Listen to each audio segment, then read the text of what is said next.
күн жылына бастады. Бірнеше рет шағырмақ жақсы күндер болып, әр жердің қары тесілді. Ойдым-ойдым қара жерлер көріне бастады. Жолы күн ұйқыны көп келтіреді, тамақтың артынан бойды көп серіктеді, етті шымырлатады. Ақ қасқырда ойыншы бола бастады. Өзі келіп көксеректі иіскеп жалай беретін болды.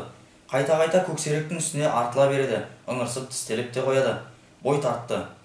Екеуі қалың қараған арасында ұйығып та алды. Көк молайып жас шыққан соң, екі қасқырдан Қарадырдың елі сап болды. Қарадыр сыртында елсізде екі үлкен ащы көл бар. Соның аралығындағы қалың шидің ішінде ескі ін болатын. Көксерек пен ақ қасқыр сонда. Жақын жерде қамыс, одан әрі көл. Қауіпсіз. Адам көзінен алшай бастап келген ақ қасқыр.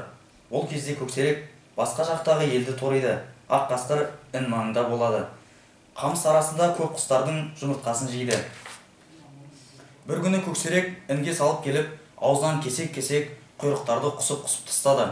Бірақ бұрынғы дағды бойынша ақ қасқыр қарсы шығушы еді, оны істемеді. Көксерек ін аузын тырналап, шаң боратқан соң ғана сүйретіліп зорға шықты.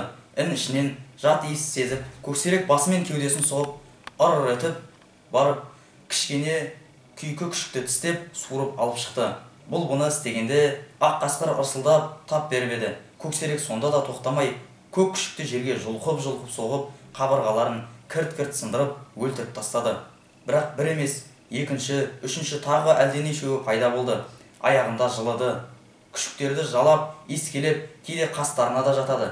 Ақ қасқыра жем таситын болды. Аздан соң серігі қайта қосылды. Көп ұзамай шықпайды. Сонда да талай жерге еретін болды. Бір күні екеуі бір қозыны жеп келе жатыр еді.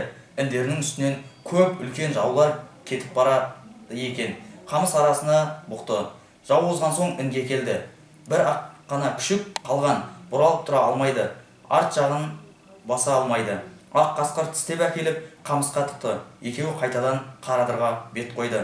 Жарысып, кезек-кезек осысып отырып келіп, даладағы қойға тиді. Түн баласында құлын жеді, тай жеді. Тыным алмай баяғы іздермен, баяғы елді қан қақсатты. Бұрынғыдан жаман құтырды.